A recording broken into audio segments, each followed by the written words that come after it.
Madam నేను చూసుకోలేదు. Welcome back to our channel oneness vegetarianism. నా పేరు స్వప్నేశ్వరి. ముందుగా మనందరి గురువు అయిన డాక్టర్ బ్రహ్మశ్రీ పితామహ పత్రి సార్కి నా యొక్క అనంత కోటి ఆత్మ ప్రణామాలు. సత్యలోకవాసులకి, దివ్యలోకవాసులకి, మహాకారణ లోకవాసులకి, నక్షత్ర లోకవాసులకి, ఏంజల్స్కి, మహావతార్ బాబాజీకి, బుద్ధ భగవానుడికి, రామ్తా మాస్టర్కి అందరికీ పేరు పేరున నా యొక్క అనంత కోటి ఆత్మ ప్రణామాలు. మరి హాస్టల్ మాస్టర్స్ అందరికీ పేరు పేరున స్వాగతం, సుస్వాగతం. Welcome masters, welcome. Thank you. అయితే రోజులాగానే ఈరోజు కూడా మరింత జ్ఞానాన్ని, విజ్ఞానాన్ని షేర్ చేయడానికి మరి మేడంకి, శాంత మేడంకి సాదరంగా వెల్కమ్ చేసేసుకుందాం masters. Madam, welcome to our session madam. Over to you madam, Shanta madam. Thank you madam, thank you so much.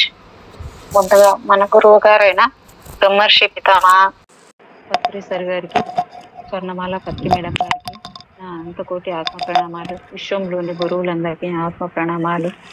Ramtha master గారికి, రామకృష్ణ పరమహంసులు వారికి, శారదామాతకు, రమణ మహర్షి గారికి నా ఆత్మ ప్రణామాలు. అలాగే నా తల్లిదండ్రులకు ఆత్మ ప్రణామాలు, కృతజ్ఞతలు, ధన్యవాదాలండి. వన్నెస్ వెజిటేరియన్ నిజం టీవీ వ్యవస్థాపకురాలైన స్వప్నేశ్వరి మేడంకి ఆత్మ ప్రణామాలు, కృతజ్ఞతలు, ధన్యవాదాలండి. అలాగే నాకు ఎంతగానో సహకరిస్తున్న నా కుటుంబ సభ్యులందరికీ కృతజ్ఞతలు, ధన్యవాదాలు. ఈరోజు మీపై నమ్మకం ఉంచండి అనే పుస్తకాన్ని చదువుతున్నానండి నేను. Thank you. నాకు ఎంతగానో సహకరిస్తున్న మీ అందరికీ థ్యాంక్ యూ.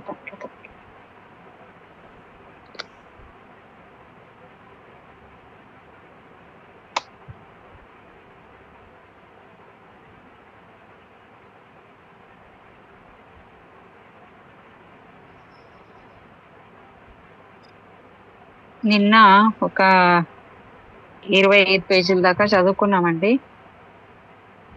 మీ సమస్య పరిష్కారమై ప్రశాంతత సమకూరుతుంది అనే దాని గురించి ఈరోజు.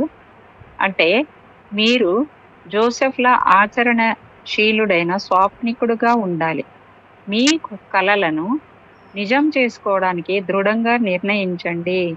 వస్తువుల పై రూపాల నుంచి, ఇంద్రియాల సాక్ష్యాల నుంచి మీ దృష్టిని ఉపసంహరించుకోండి.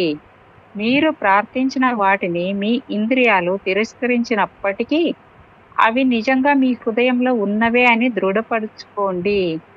మీలో ఉన్న ఆధ్యాత్మిక శక్తి, సర్వశక్తి సంపన్నంలో విశ్రాంతి తీసుకోవడానికి నకిలీ దేవుళ్ళైన భయ సందేహాల వెంబడి పరుగులెత్తే మీ మనసును వెనక్కి తీసుకురండి. మీ మనసు నిశ్శబ్దంగా, ప్రశాంతంగా ఉన్నప్పుడు ఏకైక శక్తి, ఏకైక సమక్షం ఉన్న సత్యం గురించి గాఢంగా ఆలోచించండి. ఆ శక్తి సమక్షం ఇప్పుడు మీ ఆలోచనకు మార్గదర్శకంగా, శక్తిగా, శాంతిగా, ఆత్మీయ శక్తి ఇచ్చేదిగా ప్రతిస్పందిస్తుంది.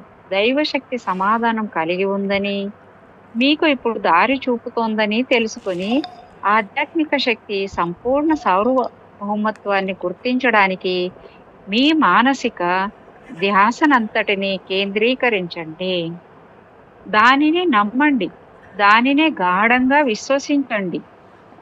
మీ ప్రార్థనకు ఇప్పటికే ఫలితం లభించిందన్న వెలుగులో భూమి మీద అడుగులు వేయండి.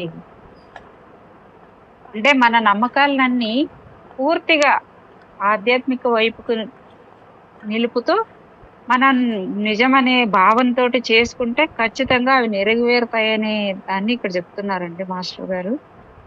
కొలంబస్ గురించి, ఆయన అమెరికాను కనుగొన్న విషయం గురించి మనమందరము చదువుకున్నాం.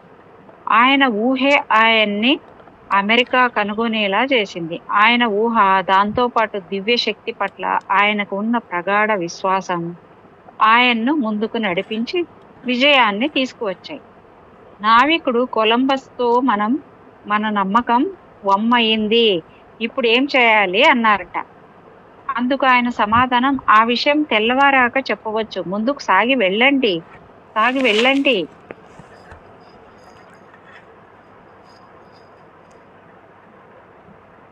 ఇక్కడే ప్రార్థన తాళం చెవి ఉంది. చివరి దాకా విశ్వాసం ఉంచండి. మార్గంలో వేసే ప్రతి అడుగులోనూ పరిపూర్ణ విశ్వాసం ఉంచండి. చివరి దాకా పట్టుదల వదలకండి.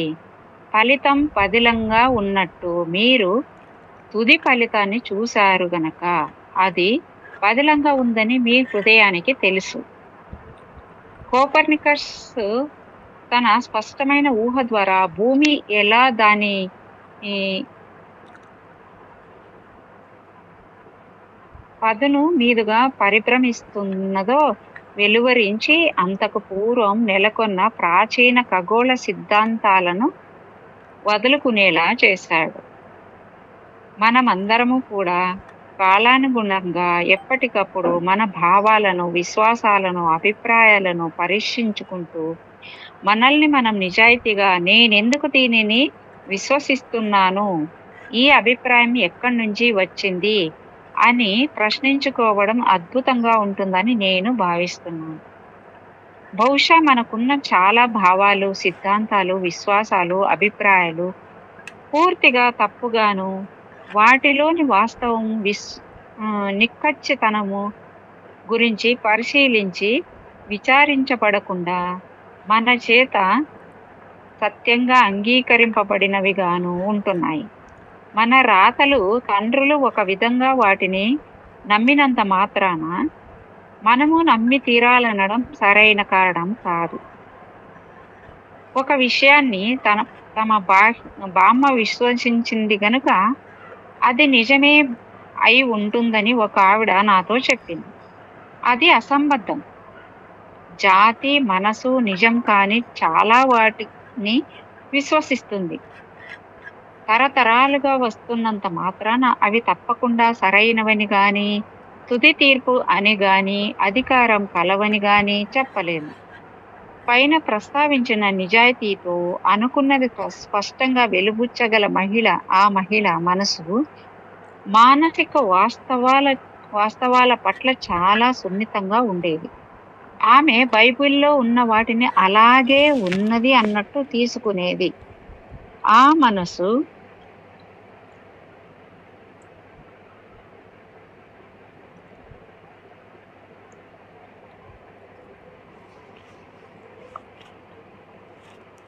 వైమనస్సులతో మూఢనమ్మకంతో పనిచేస్తూ తనతో నెలకొన్న విశ్వాసాలకు, అభిప్రాయాలకు, ముందే ఏర్పరచుకున్న భావాలకు ఖగోళ శాస్త్రజ్ఞులు, గణిత మేధావులు అందరూ స్పష్టమైన విజ్ఞానాత్మకమైన ఊహా సంపద కలిగిన వారే. ఉదాహరణకు ఐన్స్టీన్ సాపేక్ష సిద్ధాంతం మొదట ఊహలోనే ఉండేది. ప్రాచీన ఈజిప్టు మసీదులను, పిరమిడ్లను అధ్యయనం చేసే వాస్తు నిర్మాణ శాస్త్రవేత్తలు, లుప్త జంతు శాస్త్రవేత్తలు తమ ఊహాత్మక గ్రహణ శక్తి ద్వారానే ప్రాచీన దృశ్యాలను నిర్మించగలుగుతున్నారు. నిర్జీవమైన గతం మళ్ళీ ఒకసారి సజీవము, వినగలిగినది అవుతోంది. ప్రాచీన శిథిలాలను, అక్కడి చిత్రాక్షరాలను పరిశీలించి చూసి విజ్ఞాన శాస్త్రవేత్త భాష లేని యుగం గురించి మనకు తెలియజేయగలుగుతున్నాడు. మూలుగులు, గొణుగుడులు లేదా సౌజ్ఞల ద్వారా సమాచార పరివర్తన జరిగేది. ఒక విజ్ఞానవేత్త ఊహ ఆయనకు ప్రాచీన దేవాలయానికి పైకప్పులు, ఆలయం చుట్టూ ఉద్యానవనాలు, తటాకాలు, ఫౌంటైన్ తో అందమైన రూపాన్నిచ్చే శక్తిని ఇస్తోంది. శిలాజాల శకలాలు కళ్ళతో, కణజాలంతో, ఎముకలతో, కండరాలతో, నరాలతో పొదగబడుతున్నాయి. అవి మళ్ళీ లేచి నడుస్తున్నాయి, మాట్లాడుతున్నాయి.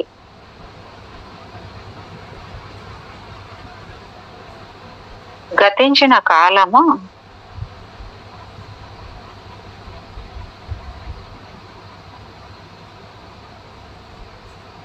సజీవ వర్తమానం అవుతుంది. వాస్తవానికి ఊహలో కాలమో దేశమో లేవని కనుగొన్నాం. మీ కల్పనా శక్తి ద్వారా మీరు సర్వకాలాలకు అత్యంత స్ఫూర్తినిచ్చిన రచయితల నేస్తం కావచ్చు. ఇటీవల నేను లాస్ ఏంజలీస్ లోని విల్ఫైర్ ఏంజ్ ఎబెల్ ఎబెల్ థియేటర్లో మన ఆదివారం శ్రోతల కోసం రేడియేషన్ ఒక అధ్యాయం గురించి ప్రసంగించాను. అంతకు ముందు రాత్రి కింద కనబరిచిన పద్యం అంతరార్థం గురించి లోతుగా ఆలోచిస్తూ ధ్యానంలో ఉన్నప్పుడు అంతర్దృష్టిలో వాస్తవంలోనే స్ఫూర్తి ప్రదాయకమైన ఆ పద్యం రచించిన మార్మిక సాధువు నా పక్కనే ఉన్నట్టు, ఆయనతో సన్నిహిత సాంగత్యం కలిగినట్టు అనుభూతి పొందాను. ఇక జూన్ ఆయన జాన్ ఓకే జాన్ అయిన నేను పవిత్ర నగరాన్ని చూశాను. నూతన జెరూసలేం దేవుడి దగ్గర దివి నుంచి భర్త కోసం అలంకరించబడిన వధువులా దిగి రావడం చూశాను. ఇంకా నేను స్వర్గం నుంచి చూడండి, దేవుడి పూజా స్థలము మనుషులతో ఉన్నాడు, ఆయన వారి మధ్యే ఉంటాడు, వారి దేవుడు అవుతాడు అన్న మహాస్వరం విన్నాను. ఇప్పుడు మీరు మనసు గుండా ప్రవహిస్తున్న దేవుడు శాంతి నదిని అంతర్గతంగా గ్రహించడానికి, అనుభూతి పొందడానికి మీ సొంత మనసు వసారాలో నడవలేరా? ఇప్పుడు మీరు ఆనందము, వినోదము, విశ్వాసము, సామరస్యము, ప్రేమ, సుహృద్భావము వంటి అద్భుతమైన అందమైన మనుషులు నివాసం ఉంటున్న మీ మనసు పవిత్ర నగరంలో ఉంటున్నారు. మీ మనసు దేవుడు ప్రకాశించే అందంతో అలంకరించబడుతుంది. అందువల్ల మీ మనోస్థితి ఉద్దీపనం చెంది ఉత్తేజభరితం, ఉదాత్తమైన దైవంలాగా రూపొందుతుంది. దేవుడిని, మంచి వాటన్నిటినీ మీరు మానసికంగా, ఆధ్యాత్మికంగా పరిణయం పడతారు. మీరు వివాహ వస్త్రాభరణాలు ధరిస్తారు. అనంతంతో సుస్థిరంగా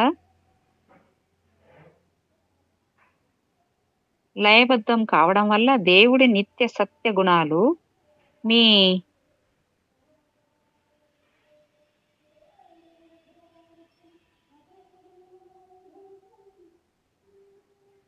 మనసును నింపుతాయి. మీ ఊహతో మీ దేవుడి పూజా స్థలం అని గ్రహించి అనుభూతి పొందగలుగుతారు. దేవుడి పవిత్ర ఆత్మ మీ శరీరంలోని ప్రతి అణువులోనూ వ్యాపించి ఉండడం మీకు తెలుస్తుంది. ఇప్పుడు మీ ఊహ దివ్యోన్మాదంతో ఆక్రమింపబడుతుంది.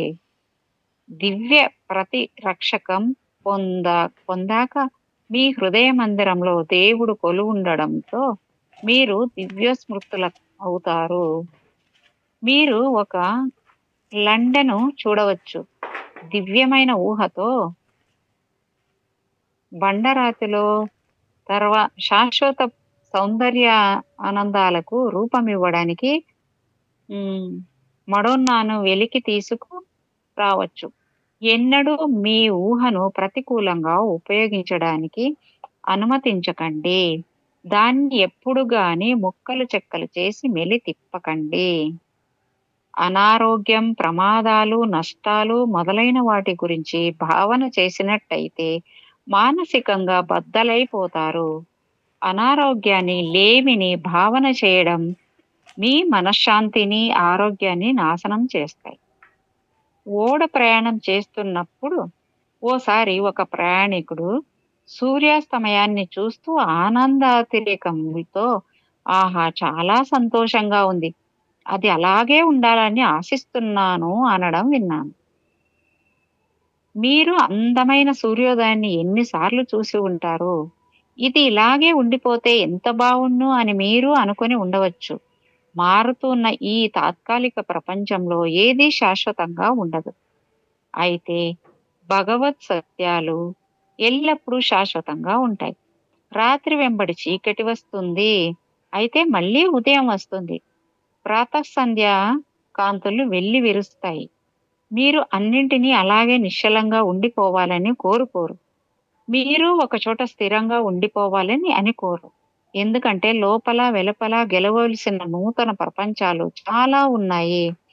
నిరంతరమైన మార్పు ప్రాణికోటికి మూలాధారంగా ఉంటుంది.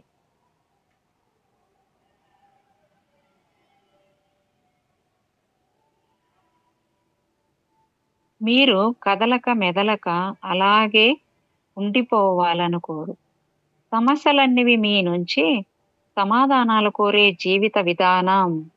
వాటిని అధిగమించడంలోనే, గెలుపొందడంలోనే గొప్ప ఆనందం, తృప్తి ఉన్నాయి.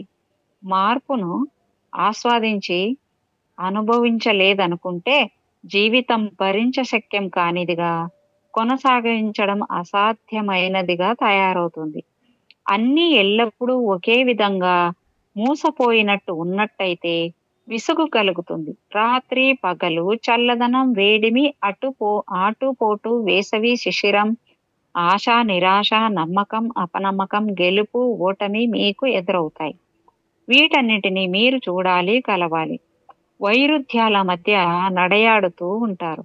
మీకున్న ఊహించగల శక్తి ద్వారా మీరు కోరుకున్న వాటిని ఊహించుకొని వాటి వాస్తవాన్ని ఆత్మగతంగా అనుభూతి చెందడానికి వైరుధ్యాల మధ్య సామరస్యం ఏర్పరచుకుంటూ మనసుకు శాంతిని సమకూర్చుకోవాలి. దుఃఖం, విషాదం, ప్రేమాస్పదులను కోల్పోవడం మొదలైన వాటి మధ్య నుంచి మీ ఊహ, విశ్వాసం పక్షి 2 రెక్కలల్లా మిమ్మల్ని అలాగే మీ తండ్రి అయిన దేవుడి ఒడిలోకి తీసుకువెళతాయి. అక్కడే మీకు శాంతి, ఓదార్పు, మీ ఆత్మకు దివ్య ఓదార్పు లభిస్తాయి. మీ ఊహలో దేవుడి ముఖంలోకి లేదా దేవుడి సత్యంలోకి తిన్నగా చూడగలుగుతారు. దేవుడు మీ కన్నీటి బాష్పాలన్నిటినీ తుడుస్తాడు. ఆ తరువాత ఎలాంటి విలాపము ఉండదు. మానవ హృదయంలోని మంచు పొరలు, పొగమంచు తెరలు దేవుడి ప్రేమ అనే సూర్యుడి వెలుతురులో కరిగిపోతాయి. ఇంకా వారి వారి కళ్ళలోని కన్నీటి బాష్పాలన్నింటినీ దేవుడు తుడిచివేస్తాడు. ఆ తర్వాత అక్కడ మరణం అంటూ ఉండదు. విషాదమో విలపించడమో ఉండవు. అక్కడ బాధ అంటూ ఉండదు. ఎందుకంటే అవన్నీ మటుమాయమైపోతాయి. చూడు, అన్నిటినీ నేను కొత్తవిగా చేస్తాను.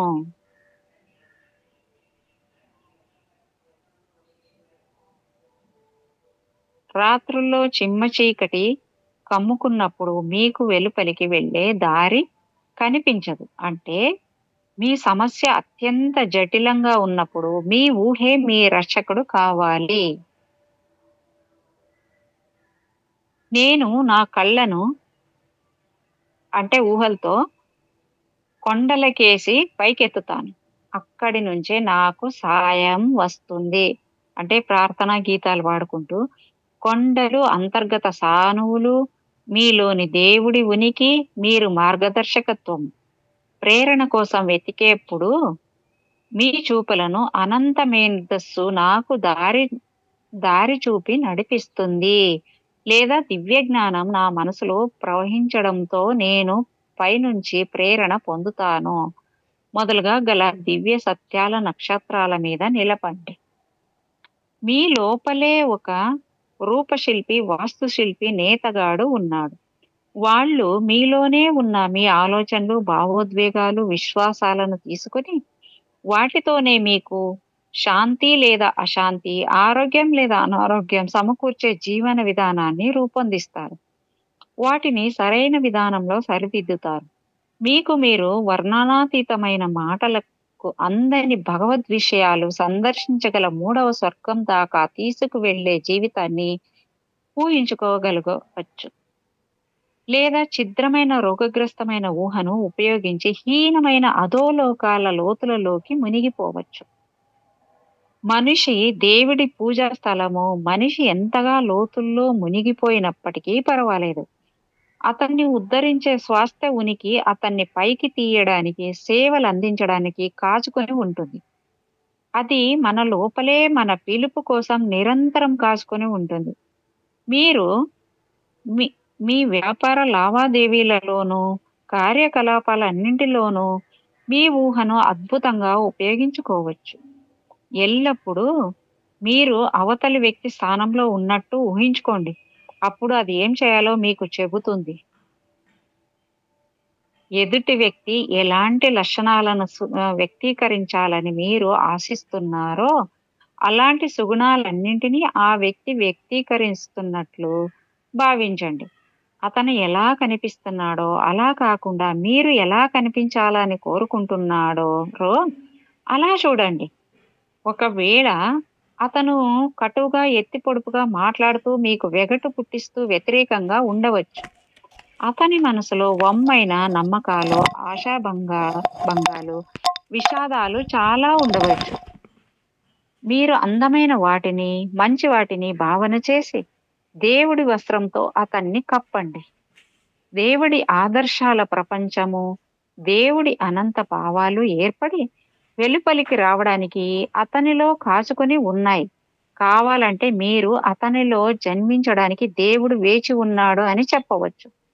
మీరు తలుపు తెరిచి ఆ వ్యక్తి హృదయంలో దేవుడి ప్రేమాగ్నిని రగిలించవచ్చు. బహుశా మీరు రగిలించే కణిక దివ్యాగ్నిగా ప్రజ్వలించనవచ్చు. ప్రపంచంలోని చిత్రాలయాలన్నింటిలోకి గొప్పవి, సంపన్నమైనవి, దేవుడి సత్యాలకు, దివ్య సౌందర్యానికి అంకితమైన మనోచిత్రాలయాలు లియోనార్డో డావిన్సీ తనకున్న వరమైన ఊహాశక్తి ద్వారా యేసుక్రీస్తును, ఆయన 12 మంది శిష్యులను, వాళ్ళ స్వభావాలను ధ్యానించాడు. ప్రగాఢమైన పగటి కల ద్వారా అతని ఊహ అతనిలోని అనంత సాగరం నుంచి నిర్దిష్టమైన చిత్రాలు జాలువారేలా చేసింది. అతని నిర్దిష్ట ఏకాగ్రత కారణంగా అతని అంతర్నేత్రం అంతర్గత ప్రకాశంతో మెరిసింది. దాని ద్వారా ఆయన ప్రేరణ పొందాడు. అతని దివ్య భావన నుంచి వెలువడిన కళాఖండం ఆఖరి విందు, ద లాస్ట్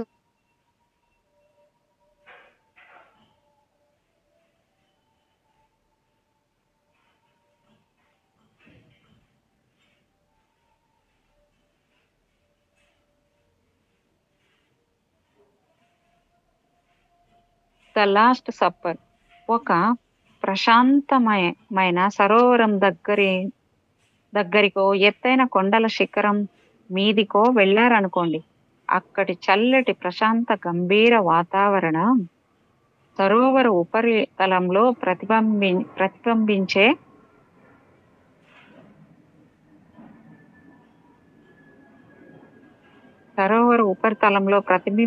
ఆకాశంలో కనిపించే నక్షత్రాలను పరిశీలించండి. అదేవిధంగా ఆధ్యాత్మిక వ్యక్తి ప్రశాంత హృదయంలో భగవంతుడి అంతర్గత జ్యోతులు వివేకం ప్రతిబింబిస్తాయి.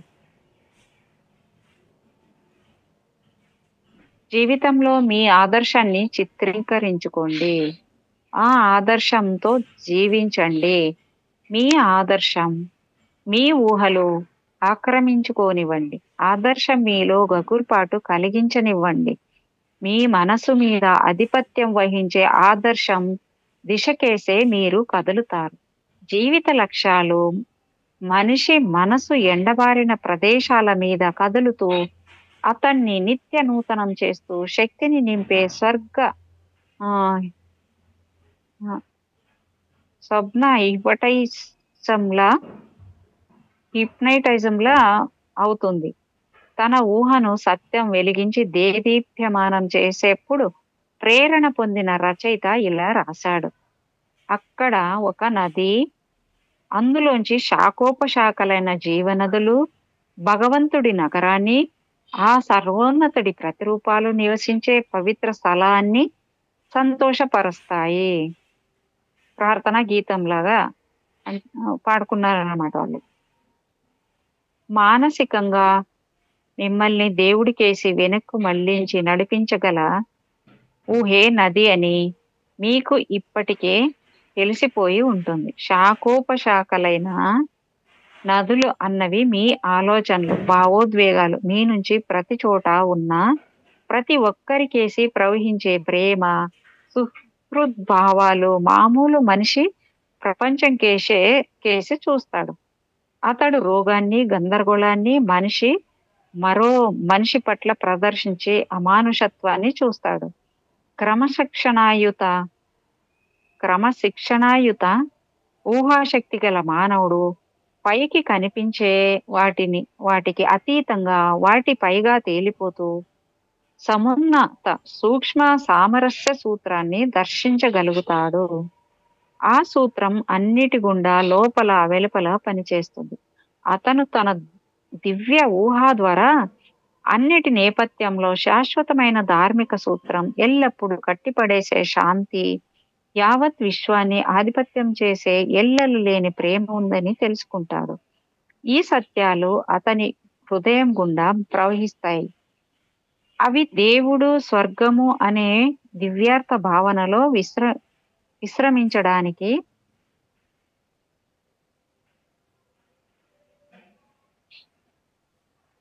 ఊహ ద్వారా వెలుపలి తెరను తొలగించుకుని చొచ్చుకుపోయే శాశ్వత సత్యం నుంచి జన్మించినవి.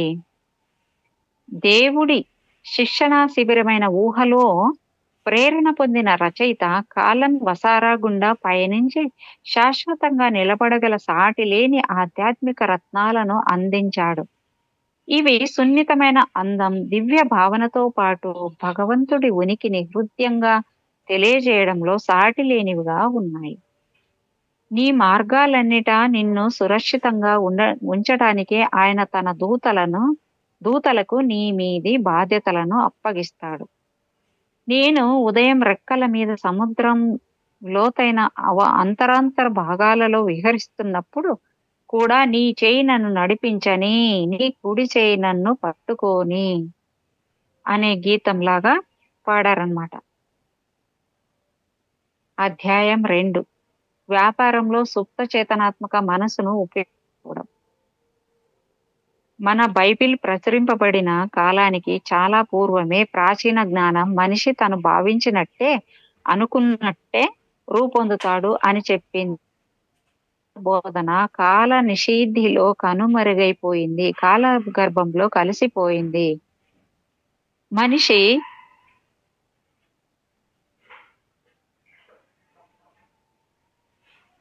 చాలా సంవత్సరాలకు మనిషి తన మనసులో ఆలోచించినట్టుగానే అతడు ఉంటాడు అని బైబిల్ చెబుతోంది. చాలా సంవత్సరాలకు పూర్వము చీనా దేశంలో సాధువులందరూ ఒక మహా సాధువు అధ్యక్షతన ఒక చోట సమావేశమయ్యారట. ఆనాడు పెచ్చరిల్లిన దురాక్రమణదారుల విధ్వంసకర దాడుల నుంచి తమ ప్రాచీన జ్ఞాన సంపదను పరిరక్షించుకోవడం ఎలా అన్నదే ఆ సమావేశ ప్రధాన చర్చనీయ అంశం.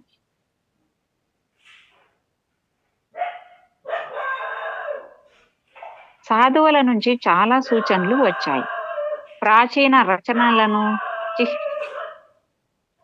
చిహ్నాలను హిమాలయ పర్వత సానువుల మధ్య పాతిపెట్టమని కొందరు సూచించారు. మరికొందరు టిబెట్లోని మఠాలయాలలో ప్రాచీన జ్ఞానాన్ని దాచిపెట్టవచ్చని చెప్పారు. ఇంకా కొందరు భారతదేశంలోని పవిత్ర దేవాలయాలే తమ దేవుడి గురించిన జ్ఞాన సంపదను భద్రపరచడానికి అనువైన ప్రదేశాలు అని అభిప్రాయపడ్డారు. చర్చ జరుగుతోన్నంతసేపు ప్రధాన సాధువు మౌనంగా విన్నాడు. సాధువులు చర్చలో ఉన్నప్పుడే ఆయన జోగుతూ నిద్రలోకి జారుకున్నాడు. కొంతసేపటికి గుర్రు పెట్టి నిద్రపోయాడు. సాధువులందరూ నిర్ఘాంతపోతుండగా కొంతసేపటికి సాధువు కళ్ళు తెరిచి తానో అంటే దేవుడు సమాధానం ఇచ్చాడు.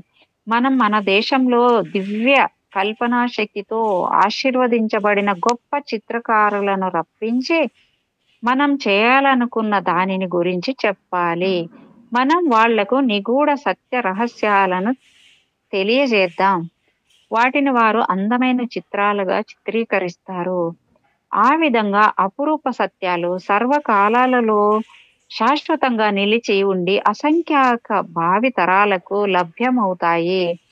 ఆ గొప్ప సత్యాలకు, శక్తులకు, భగవత్ స్వభావాలకు రూపమిచ్చి చిత్రకారులు నాటకీయంగా పూర్తి చేశాక వాటిని చిన్న చిత్రాల అట్టలుగా తయారు చేద్దాం.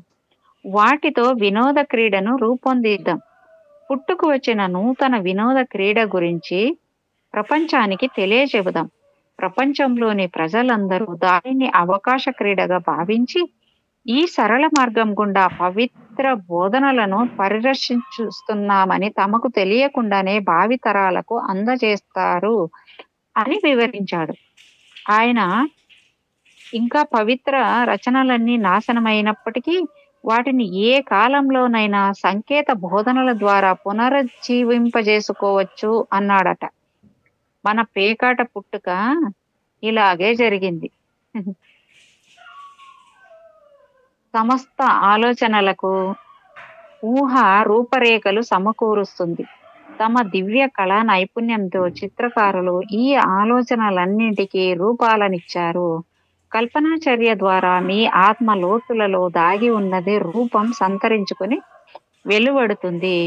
మీలో నిక్షిప్తమై నిగూఢంగా ఉన్నదానికి మీ కల్పన ద్వారా ఆలోచనలతో రూపం ఇవ్వబడుతుంది. అంతకు ముందు బహిర్గతం కాని వాటిని గురించి దీర్ఘాలోచన చేస్తారు. కొన్ని సరళమైన ఉదాహరణలు తీసుకుందాం. మీకు పెళ్లి కాబోతున్నది అనుకుందాం. దాని గురించి స్పష్టమైన వాస్తవిక చిత్రాలు మీ మనసులో కదలాడుతాయి. మీ ఊహాశక్తితో పెళ్లిని జరిపించే పూజారిని, ఇతరులను చూస్తారు. పూజారి నోటి వెంట వెలువడే ప్రకటనలను, మాటలను మీరు వినగలుగుతారు. పుష్పాలంకరణలతో సహా చూస్తారు. పెళ్లి సంగీతం కూడా వింటారు. మీ వేలికి ఉంగరం ఉన్నట్టు ఊహించుకుంటారు. నయాగరా జలపాతానికో, యూరప్‌కో హనీమూన్‌కు పయనమవుతారు. వీటన్నిటిని మీ ఊహ ప్రదర్శించింది. అదేవిధంగా గ్రాడ్యుయేషన్‌కి ముందు మీ మనసులో అనేక అందమైన దృశ్య నాటకాలు ఆవిష్కృతమవుతాయి. మీ గ్రాడ్యుయేషన్ పట్టభద్రత ఆలోచనలన్నింటికీ రూపమిస్తారు. కాలేజీ ప్రొఫెసరు లేదా ప్రెసిడెంటు మీ డిప్లొమా ప్రదానం చేస్తారు. సహా విద్యార్థులందరూ మీలాగే గౌన్లు ధరించి ఉండడం చూస్తారు. మీ తల్లి లేదా తండ్రి, గర్ల్ ఫ్రెండ్ లేదా బాయ్ ఫ్రెండ్ మిమ్మల్ని అభినందించడం ఆనందంగా వింటారు. కౌగిలింత ముద్దు అనుభూతి చెందుతారు. అవన్నీ నిజం, నాటకీయము, ఉద్వేగభరితము, అద్భుతం. శూన్యంలోంచి వచ్చినట్టు మీ మనసులోకి స్వేచ్ఛగా రూపాలు వచ్చాయి. అయితే మీరు మీ మనసులో చూసిన రూపాలకు రూపకల్పన చేసి, ప్రాణం పోసి కదలికలను, స్వరాలను అందించిన శక్తిమంతుడైన అంతర్గత సృష్టికర్త ఉన్నాడన్న విషయం మీకు తెలుసు. దాన్ని అంగీకరించక సాధువుల నుంచి చాలా సూచనలు వచ్చాయి. ప్రాచీన రచనలను చిహ్నాలుగా హిమాలయ ఇదేంటి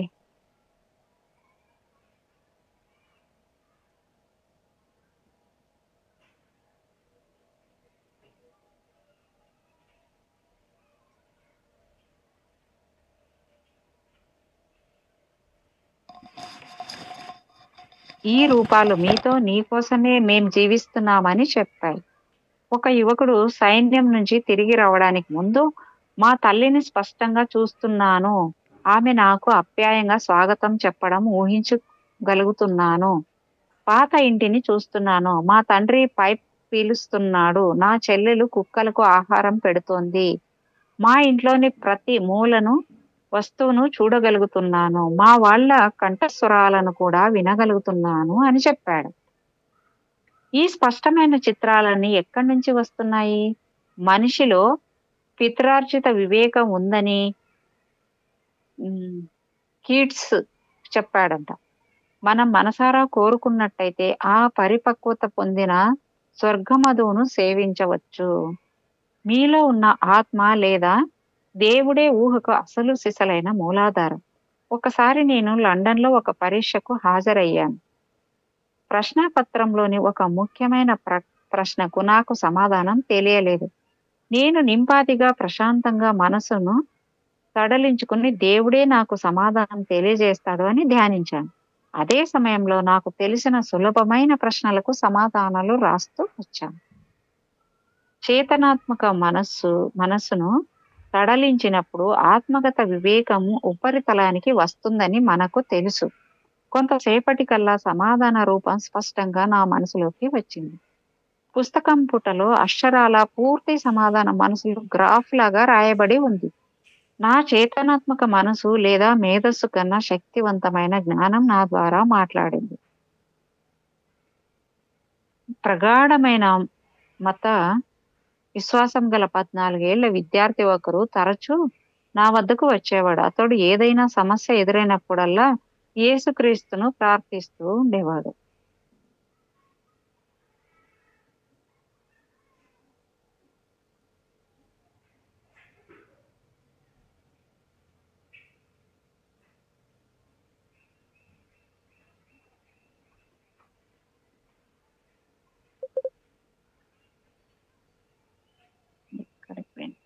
నిమిషం మేడం.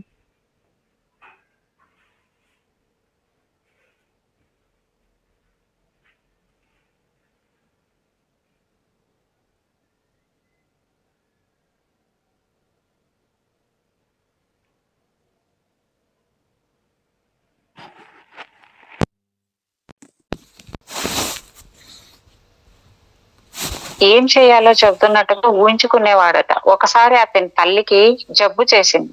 ఆ కుర్రాడు ఉన్నతమైన ఊహాశక్తి కలిగినవాడు. జ్వరంతో బాధపడుతున్న ఒక పేదరాలిని యేసుక్రీస్తు కాపాడిన ఉదంతాన్ని అతడు అంతకు ముందే చదివి ఉన్నాడు. ఆ యువకుడు నాతో గత రాత్రి యేసుక్రీస్తు నాతో నువ్వు నీ మార్గంలోనే పయనించు, నీ తల్లికి పరిపూర్ణంగా స్వస్థత సమకూరుతుంది అని చెబుతున్నట్టు భావించాను అన్నాడు. తన నమ్మకం విశ్వాసం కారణంగా ఆత్మగతంగా విన్న సత్యాన్ని, ఆ మనోనాటకాన్ని ఎంతో వాస్తవంగానో స్పష్టంగానో ప్రకటనగానో రూపొందించాడు. అప్పటి వరకు ఇక ఎలాంటి వైద్యం వల్ల ప్రయోజనం లేదు, నయం అవుతుందనే నమ్మకం లేదు అని భావించబడ్డ స్థితిలో ఉన్న అతని తల్లి జబ్బు పూర్తిగా నయమైందట. మనోసూత్రాల విద్యార్థులుగా అసలు ఏం జరిగిందో మీకు తెలుసు. అతడు తన ఊహతో భావోద్వేగంలోకి విద్యుత్తులా ప్రసరించి దాంతో మమేకమయ్యాడు. అతని విశ్వాసం నమ్మకం ప్రకారం అది అతనికి జరిగింది. ఉన్నది ఒకే ఒక మనసు, ఒకే ఒక నయం చేసే సమక్షం. తన తల్లి అనారోగ్య స్థితిని గురించిన నమ్మకాన్ని మార్చుకొని ఆమె సంపూర్ణ ఆరోగ్యవంతురాలని భావించడం వల్ల ఏకకాలంలో పరిపూర్ణ ఆరోగ్యం అనే ఆలోచన ఆమె మనసులో పునరుజ్జీవం పొందింది. ఆధ్యాత్మికంగా నయం చేయడం గురించి గాని, ఊహకు గల శక్తిని గురించి గాని ఆ యువకుడికి తెలియదు. అయినా తనకు తెలియకుండానే అతడు ఆ సూత్రం పనిచేసేలా చేయగలిగాడు. తను యేసుక్రీస్తుతో మాట్లాడుతున్నట్టు తన మనసులో పూర్తిగా విశ్వసించాడు. అతని విశ్వాసం ప్రకారం అతనికి అది జరిగింది. ఒక విషయాన్ని విశ్వసించడం అంటే అది వాస్తవమని అంగీకరించడం. 16వ శతాబ్దంలో పారాసిల్పిస్మి విశ్వాసం యొక్క విషయం నిజమైన అబద్ధమైన మీరు ఒకే విధమైన ఫలితాన్ని పొందుతారు అన్నాడు. ఉన్నది ఒకే ఒక ఆధ్యాత్మిక నయం చేసే సూత్రం, ఒకే ఒక నయం చేసే ప్రక్రియ, అదే విశ్వాసం. నీ విశ్వాసం ప్రకారం అది నీకు జరుగుతుంది. నయం చేసే ప్రక్రియలు, విధానాలు, పద్ధతులు చాలా ఉన్నాయి.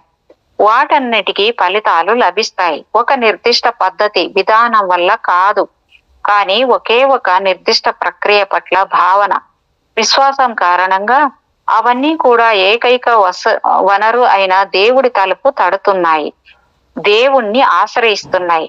స్వస్థత సమకూర్చే అనంత ఉనికి సమక్షం అన్నింటిలోకి పోయి వ్యాపించి ఉన్నది. అది సర్వవ్యాపకమైనది. ఊడు వైద్యుడు తన మంత్రాల ఉచ్చారణతో ఫలితాలు పొందగలుగుతున్నాడు. హవాయ్ కహూనా తన నమ్మించే హావభావాలతోనూ, న్యూ థాట్ వివిధ శాఖలు, Christian science, Nancy school of medicine, osteopathy మొదలైనవన్నీ కూడా అలాంటి పనులే చేస్తున్నాయి. ఈ ఆలోచన విధానాలన్నీ కూడా మంచి చేస్తున్న చేతనావస్థను కలుసుకునే వివిధ స్థాయిలు. మనిషి బాధలను, విషాదాలను, దుఃఖాలను పోగొట్టే ఏ విధానమైన ప్రక్రియ అయినా మంచిదే. చాలా చర్చిలు చేతులు ఉంచే విధానాన్ని అవలంబిస్తున్నాయి. ఇతరమైనవి మొక్కుబడులతో దేవాలయాలను సందర్శిస్తాయి. అన్నీ కూడా తమ తమ మానసిక అంగీకారం లేదా విశ్వాసాన్ని బట్టి లబ్ధి పొందుతున్నాయి. మీరు దేవుడి సమక్షంలో ఒంటరిగా నిలబడాలని దృఢంగా సంకల్పించినప్పుడు, అంటే బాహ్య వస్తువులకు, విషయాలకు శక్తినివ్వడం పూర్తిగా మానుకొని జరుగుతున్న ప్రపంచానికి, అంటే పర్యవసానాల ప్రపంచాన్ని కారణం చేయడం మానుకున్నప్పుడు అది జరుగుతుంది. మీ సంపూర్ణ సహకారాన్ని మీలో ఉన్న ఆధ్యాత్మిక శక్తికి అందించినప్పుడు, ఉన్నది అదొక్కటే ఏకైక కారణం అని తెలుసుకున్నప్పుడు మీకు ఆ పైన ఏ రకమైన ఆధారమో అవసరమో ఉండదు. మీ శరీరాన్ని రూపొందించిన సజీవ మేధస్సు మీ విశ్వాసానికి అవగాహనకు వెంటనే స్పందిస్తుంది. మీకు తక్షణమే ఆధ్యాత్మిక స్వస్థత సమకూరుతుంది. ప్రార్థన ద్వారా దంతాన్ని పెంచుకోగల చేతన స్థితి స్థాయిలో లేనప్పుడు వెళ్ళి దంత వైద్యుని సంప్రదించడమే ఏకైక మార్గం. ఆయన కోసము నిర్దిష్టమైన దైవిక దంత పరిరక్షణ కోసము ప్రార్థించండి. అబ్బో, ఎంత అద్భుతంగా ఉంది ఇది క్వశ్చన్ ఆన్సర్. మీరు బాహ్య కారణాలను విశ్వసించినంత కాలం బాహ్య నివారణ మార్గాలని అన్వేషిస్తారు. ఓకే, అవును మేడం, నిజంగంటే అందులో డౌటే లేదు కదా. అవునవును. ఊహకు గల శక్తిని మరి కాస్త విపులీకరించడానికి క్షయవ్యాధితో అంటే మేడం నాకు కొన్ని ఇవి జరిగాయి, కానీ నేనే నమ్మలేకుండా మళ్ళీ భౌతికంగా పడిపోయానేమో అనుకుంటున్నాను.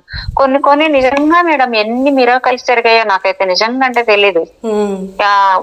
వర్షం వస్తుంటది అప్పుడప్పుడు, నేను ఇంటికి వెళ్ళే టైంకి బస్ దిగుతాను, ఆ బస్ లో అంతా వర్షం పడుతూనే ఉంటది మేడం. ఆ పడుతున్నప్పుడు అలాగ అనుకుంటానమాట, నేను గొడుగు తెచ్చుకోలేదు, నేను సురక్షితంగా ఇంటికి వర్షంలో నానకుండా ఇంటికి వెళ్ళాలంటే బస్సు దిగే టైం కరెక్ట్ గా వర్షం ఆగిపోతుంది మేడం నిజంగా. ఇలాగే ఎండలో కూడా మేడం ఎన్నోసార్లు అబ్బా నేను భరించలేని సూర్య భగవాన్ కాసేపు కొంచెం నా ఇవి ప్రకృతి తగ్గించుకోనే తలకి అదేమో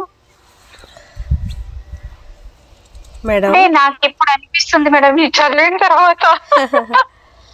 ఎందుకంటే అది మనమే కదా మేడం.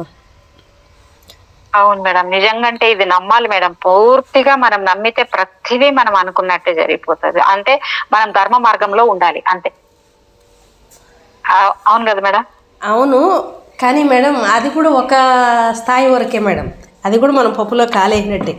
ఆయన చెప్తారు కదా రామ్తా మాస్టర్, అంటే ఏది ధర్మం ఇట్లే అడుగుతారు కదా, ఏది ధర్మం ఏది అధర్మం అనుకుంటున్నారు మీరు అంటారు కదా ఆయన. మీకు అర్థమైందా మేడం? అంటే మేడం మనము ఇప్పుడు బయట వాళ్ళ గురించి చెడుగా చెప్పుకోవడం ఇవన్నీ కూడా అధర్మమే కదా. మనం చెప్పుకోవడం గానీ, వాళ్ళకి గురించి చెడుగా భావించడం గానీ, మరి కొన్ని చెడు పనులు మనకి అంటే వేరే వాళ్ళకి మనకు నచ్చదనేసి వాళ్ళకి వీళ్ళు ఇలాగైపోవాలి అలాగైపోవాలి అనుకోవడం గానీ, ఇవన్నీ అధర్మ మార్గంలోకి బాగాలే కదా మేడం. అవి మేడం అది ధర్మం అధర్మం కాదు. పత్రి సార్ చెప్తారు కదా, జ్ఞానం అజ్ఞానం అంటారు కదా, మన అజ్ఞానం. అర్థమైందా మేడం? ఓకే ఓకే ఓకే, అజ్ఞానమే కరెక్టే. పత్రి దానికి అన్నిటికీ ఒకే ఒక బాణం వేస్తారు పత్రి సార్. అందరు ఎక్కడ ఏ సేతు మాస్టర్ చెప్పినా, ఓషో చెప్పినా, లేదా రామ్తా మాస్టర్ చెప్పినా, ఎవరు చెప్పినా వాటన్నిటికీ ఒక్క ఆన్సర్ తోటి చెక్ పెట్టేస్తారు, ఒక బాణం వదిలేస్తారు పత్రి సార్. కరెక్టే, జ్ఞానము అజ్ఞానం అంతే అంతే మేడం. అది అట్లా పరిస్థితి ఉన్నది ఇదేం కాదు, అది తక్కువ అది కాదని కాదు. ఇక్కడ వీళ్ళు అనుకుంటున్నది కాదని కాదు. వాళ్ళు అలా ఉన్నారంటే ఏంటి, వాళ్ళు ఉన్నారు, వీళ్ళు అట్లా అనుకుంటున్నారంటే ఏంటి, వీళ్ళకి తెలియనితనం. వీళ్ళ దృష్టి అంటే మన దృష్టి. మనం మేడ పైకి ఎక్కి చూసామనుకో మనకి ఎంత కనపడుతుంది మేడం? అదే పైకి ఫ్లైట్లోకి వెళ్ళి చూసామనుకో అంత అంతే అంతే. ఏం కాదు, మనం ఇలా చూస్తున్నాము అంటే మనకు అలా కనపడుతుందంటే మనం మేడ మీద ఉన్నాము అంతే. అంతే అంతే, నిజం నిజం. ఇది తప్పు కాదు, అది తప్పు కాదు, ఏది తప్పు కాదు, అంతే. ఊహకు గల శక్తిని మరి కాస్త విపులీకరించడానికి క్షయవ్యాధితో బాధింపబడ్డ మా దగ్గరి బంధువును గురించి చెబుతాను. ఆయన ఊపిరితిత్తులు దారుణంగా రోగగ్రస్తమయ్యాయి. ఆయన కుమారుడు ఆయన వ్యాధిని నయం చేయాలనుకున్నాడు. తండ్రి ఉంటున్న పశ్చిమ ఆస్ట్రేలియా పెర్త్ ఇంటికి తిరిగి వచ్చాడు. రాగానే తాను ఒక సన్యాసిని చూశానని, ఆయన తనకు అసలైన శిలువ ముక్కను ఇచ్చాడని, అందుకు ఆయనకు $500 సమానమైన పైకం చెల్లించానని తన తండ్రికి చెప్పాడు. ఈ యువకుడు దారి పక్కన పడి ఉన్న ఒక చెక్క ముక్కను తీసుకొని ఆభరణాలు తయారు చేసే స్వర్ణకారుడి వద్దకు వెళ్ళి ఒక ఉంగరంలో అసలైన శిలువ చెక్క ముక్కలా కనిపించే విధంగా పొదిగించుకున్నాడట. ఉంగరాన్ని అందులోని శిలువ ముక్కను స్పృశించడం ద్వారా చాలా మందికి అనేక వ్యాధులు నయమయ్యాయని, వాళ్ళు పరిపూర్ణ ఆరోగ్యవంతులయ్యారని తండ్రికి చెప్పాడు. అతని ఊహను రగిలించి ప్రజ్వలిల్లేలా చేశాడు. దాంతో ఆ వృద్ధుడు కొడుకు చేతిలోని ఉంగరాన్ని లాక్కొని తన రొమ్మ మీద ఉంచుకొని మౌనంగా ప్రార్థిస్తూ నిద్రపోయాడు. తెల్లవారేసరికి వ్యాధి నయమై నలుమూలలా లేచి కూర్చున్నాడు. ఆ తర్వాత చేయించిన వైద్య పరీక్షలన్నీ వ్యాధి లేనట్టు నెగిటివ్ గా వచ్చాయి. చూడండి, దారి పక్కన దొరికిన చెక్క ముక్క అతనికి స్వస్థత సమకూర్చలేదని మీకు తెలిసే ఉంటుంది. సాంద్రతర స్థాయికి తట్టి లేపబడిన ఆయన ఊహ నిర్దిష్ట స్వస్థత లభిస్తుందన్న విశ్వాసపూరితమైన ఎదురు చూపే అతనికి స్వస్థత సమకూర్చాయి. ఇక్కడే ఉంది కదా మేడం. ఇప్పుడు ఒక మామిడి చెట్టుని చూసామనుకో, అమ్మో దేవతా వృక్షం ఇది, బిలవ వృక్షము ఎంతో గొప్పది, ఎంతో దైవం లాంటిది, ఇది దైవమే కదా అని మీకు అనిపించవచ్చు. నేనేమనుకున్నా, ఇట్లా అన్ని పచ్చని చెట్లు ఎక్కడ చూసినా చెట్లే, ఇదేముంది పెద్ద గొప్ప, ఇదొక చెట్టే కదా, అన్ని చెట్లే, ఇది చెట్టే, దీనికేముంది స్పెషల్ నేను అనుకున్నాను అనుకో. ఏముంటుంది అంటే మీ నమ్మకం అది కాబట్టి మీకు నిజం అవుతుంది, నా నమ్మకం ఇది కాబట్టి నాకు నిజం అవుతుంది కదా. కరెక్ట్, నిజమే. ఊహ విశ్వాసంతో లేదా మనోగత భావోద్వేగంతో కలిసింది. ఈ రెండింటి సంగమం స్వస్థతను సమకూర్చింది. తన కొడుకు చేసిన తంత్రపూర్వకమైన ఉపాయం ఆయనకు తెలిసిపోయి ఉన్నట్లయితే వ్యాధి మళ్ళీ తిరగబెట్టి ఉండేదేమో. పరిపూర్ణంగా నయం చేయబడిన ఆయన ఆ తర్వాత 15 సంవత్సరాలు జీవించి తన 89వ ఏట కాలధర్మం చెందాడు. ఇక్కడ లాస్ ఏంజలీస్ లో తన రంగంలో శిఖరాగ్రం చేరుకున్న ఒక వ్యాపారి, నాకు తెలుసు గత 30 ఏళ్లుగా అతడు తీసుకుంటున్న చాలా ముఖ్యమైన నిర్ణయాలన్నీ పాల్తో జరిపిన ఊహాత్మక సంభాషణల ఆధారంగా తీసుకున్నవే అని నాతో చెప్పాడు. దాన్ని మరి కాస్త వివరించమని అడిగాను. వాణిజ్య ప్రపంచంలో కొందరు వర్తక ప్రముఖులు బైబిల్ కు సంబంధించిన గొప్ప సాధువులతోనూ రచయితలతోనూ తమ ఊహ ద్వారా జరిపే నాటకీయ సంభాషణల ద్వారా అద్భుతమైన మార్గదర్శకత్వం సలహా పొందవచ్చని అనుభవపూర్వకంగా గ్రహించినట్టు అతను చెప్పాడు. విజయవంతమైన ఆ కార్యనిర్వహణాధికారి మాటలను సాధ్యమైనంత మేరకు యథాతథంగా ఇక్కడ పొందుపరుస్తున్నాను. నా నిర్ణయాలు చాలా సార్లు కంపెనీ అభివృద్ధికి, మరికొన్ని సార్లు నష్టాలకు, దివాలాకు దారి తీస్తూ వచ్చాయి. దెబ్బతిన్నప్పుడు నేను డోలాయమాన స్థితిలో పడి తీవ్రమైన నెత్తురుపోటుకు, గుండె జబ్బులకు లోను కావలసి వచ్చింది. ఉన్నట్టుండి ఒక రోజు నాలో ఈ ఆలోచన, నేనెందుకు యేసుక్రీస్తుని గాని పాల్ని గాని ఈ విషయంగా సంప్రదించకూడదు? ఏపిజల్స్ ఆఫ్ పాల్ అంటే నాకు ఎంతో అభిమానం.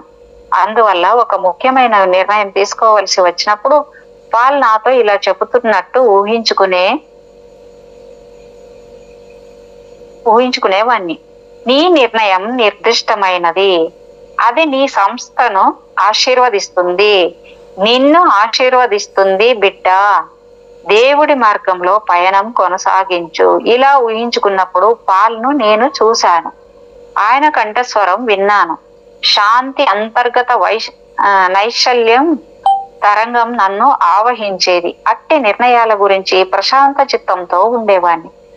తను చేపట్టినది సరైన చర్యే అని తన్ను తాను నమ్మించడానికి ఈ వ్యాపారవేత్త తన ఊహను ఉపయోగించి దివ్య మార్గదర్శకత్వం పొందే విధానం ఇదే. ఈ ప్రపంచంలో ఒకే ఒక మేధో సిద్ధాంతం ఉంటుంది. అందుకు అవసరమైనదంతా ఒక్కటే. దేవుడు నాకు ఇప్పుడు మార్గం చూపుతున్నాడు. నా జీవితంలో ఒక్క సరైన చర్య మాత్రమే ఉంది అని చెప్పడం, విశ్వసించడమే అది. ట్రోవాల్డ్ మీకు చెబుతున్నట్టు మనసు సిలోగిజం లాగా పనిచేస్తుంది. మీ ఆధార వాక్యం సరైనదైతే దాని ముగింపు, ఫలితం కూడా తదనుగుణంగానే ఉంటుంది. ఆత్మగత కారణాలు అందులోంచే వస్తాయి. దాని తదుపరి ఫలితం ఎల్లప్పుడూ ఆధార వాక్యానికి అనుసరణగా సామరస్యంగానే ఉంటుంది. మీ మనసులో సరైన ఆధార వాక్యాన్ని పాదుకొల్పండి. మీరు మంచి చర్యకు ఆత్మగతంగా నిర్బంధించబడతారు.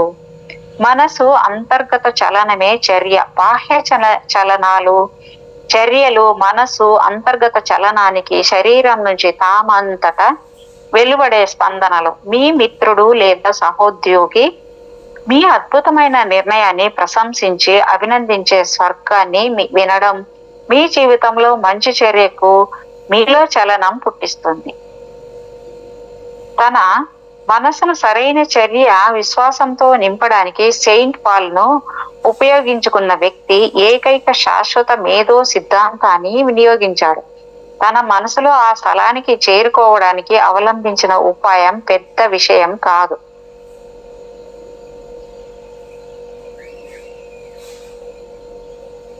కష్టాలు, సందిగ్ధము పరిస్థితులు ఎదురైనప్పుడు గేదె తన ఊహను తెలివిగా ఉపయోగించుకునేవారు. గేదె అలాంటి సందర్భాలలో ఆయన గంటల తరబడి మౌనంగా ఊహాత్మక సంభాషణలు జరిపేవాడని ఆయన జీవిత చరిత్ర రాసిన వారు చెబుతారు.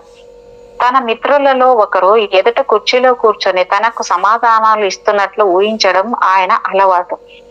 మరోలా చెప్పాలంటే ఆయన ఏదైనా ఒక సమస్యను గురించి తీవ్రంగా ఆలోచిస్తున్నాడు అంటే అతని స్నేహితుడు ఎదుట కూర్చొని చేతులు ఆడిస్తూ హావభావాలతో అనువైన కంఠస్వరంతో సరైన పరిష్కార మార్గాలు సూచిస్తున్నట్లు ఊహాత్మక దృశ్యాన్ని వాస్తవమా అన్నంతగా సాధ్యమైనంత స్పష్టంగా ఊహించుకునేవాడు. న్యూయార్క్ నగరంలో నేను బాగా ఎరిగిన ఒక స్టాక్ బ్రోకర్ ఉండేవాడు. అక్కడి సైన్ వే హాల్లో నేను నిర్వహించే తరగతులకు హాజరయ్యేవాడు. అతడు ఆర్థిక సమస్యలను పరిష్కరించుకునే పద్ధతి చాలా సరళమైనది. అతడు మనసులోనే కోటీశ్వరుడైన బ్యాంకర్ ఫ్రెండ్ తో ఊహా సంభాషణలు జరిపేవాడు.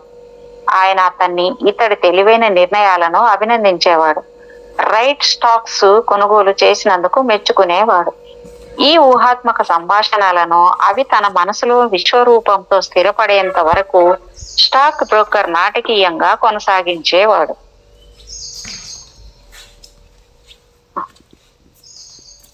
ఉన్పిన్ స్క్వై విద్యార్థి మిస్టర్ నికోల్స్ అంతర్గతంగా మీలో సాగే మాటలను వీక్షించండి. అవి మీ ఉద్దేశంతో అంగీకరించనివ్వండి అని తరచూ చెప్పేవాడు. ఈ బ్రోకరు అంతర్గతంగా వినిపింపజేసే మాటలు, ఉపన్యాసము ఆయన తనకు తన ఖాతాదారులకు మంచి పెట్టుబడులు పెట్టి ఆయన ఉద్దేశాన్ని తప్పక అంగీకరించేవి. తన తెలివైన సలహాలతో ఇతరులు బాగా డబ్బు సంపాదించేలా చూడటం, ఆర్థికంగా వాళ్ళు కూడా అభివృద్ధిలోకి చెందడమే తన వ్యాపార జీవిత ప్రధాన ఉద్దేశం అని ఆయన నాతో చెప్పేవాడు. దీని ద్వారా అతడు మనోసూత్రాలను నిర్మాణాత్మకంగా ఉపయోగించుకుంటున్నాడన్నది తేట తెల్లం. ప్రార్థన ఒక అలవాటు. ఈ బ్రోకర్ ఒక రోజులో క్రమబద్ధంగా నిర్ణీత సమయాలలో తన మనసులోని బింబం కేసి తిరిగి వచ్చేవాడు. దాన్ని అతడు ప్రగాఢ ఆత్మాశ్రయ విధానంలా తయారు చేశాడు. ఆత్మగతంగా రూపం దాల్చినవి, క్రమంగా వస్తుగతంగా అవ్యక్తమయ్యేవి. అది మనోకుహరంలో అభివృద్ధి చెందిన సుస్థిర మానసిక చలనచిత్రం. తరచూ మీ మానసిక చలనచిత్రాన్ని ప్రదర్శించుకోండి. అది మీ మనోయవనిక మీద తరచూ ప్రజ్వలించేలా చూసుకోండి. క్రమక్రమంగా అది తప్పనిసరి అలవాటు విధానంగా రూపొందుతుంది. మీరు మనోనేత్రంతో తిలకించే అంతర్గత చలనచిత్రం వెలుపల బాహాటంగా రూపం దాల్చుతుంది. అతడు లేని వాటిని అప్పటికే ఉన్నట్టు పిలుస్తాడు. అదృశ్యంగా ఉన్నవి దృశ్యమానమవుతాయి, కనిపించనివి కనిపిస్తాయి. తాము ఊహించినవి నిజమని భావోద్వేగం చెందినవన్నీ జరిగి తీరుతాయన్న నమ్మకంతోనే చాలా మంది తమ సందిగ్ధావస్థలను, సమస్యలను తమ ఊహలను ఉపయోగించి పరిష్కరించుకుంటారు. కొంతకాలం క్రితం ఒక యువతి ఒకానొక సంక్షిప్తమైన వ్యాజ్యం జీరుకొని 5 ఏళ్ల పాటు బయటపడలేకపోయింది. వాయిదా తరువాతి వాయిదా తప్ప ఎంతకు పరిష్కారం కనిపించడం. పరిష్కారానికి నేను ఒక సూచన చేశాను. ఆమె దానిని అలాగే అమలు చేసింది. ఆ సూచన ప్రకారం ఆమె తనకు సాధ్యమైనంత స్పష్టంగా ఫలితం గురించి న్యాయవాదితో సజీవ సంభాషణను నాటకీయం చేసింది. ఆమె అతన్ని కొన్ని ప్రశ్నలు అడుగుతుంది. వాటికి అతడు సరైన సమాధానాలు ఇస్తాడు. ఆ తర్వాత ఆమె మొత్తం మాటలను ఏళ్ల కిందట ఫ్రెంచ్ స్కూల్ ఆఫ్ థెరపిక్స్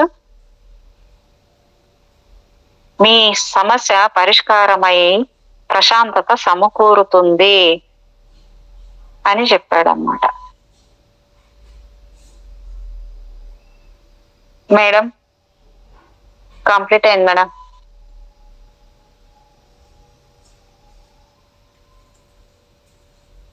మేడం ఓకేనా madam? Okay madam. Thank you madam. Thank you so much. Thank you madam. మీరు అవకాశం ఇచ్చినందుకు thank you madam. Thank you so much madam. మీకు నా యొక్క హృదయపూర్వకమైన కృతజ్ఞతలు. మరొకసారి మనందరు గురువు అయిన ఆ జగద్గురువుకి పరమగురు మండలందరికీ నా యొక్క అనంతకోటి ఆత్మ ప్రణామాలు. Thank you madam. Thank you so much madam. Thank you so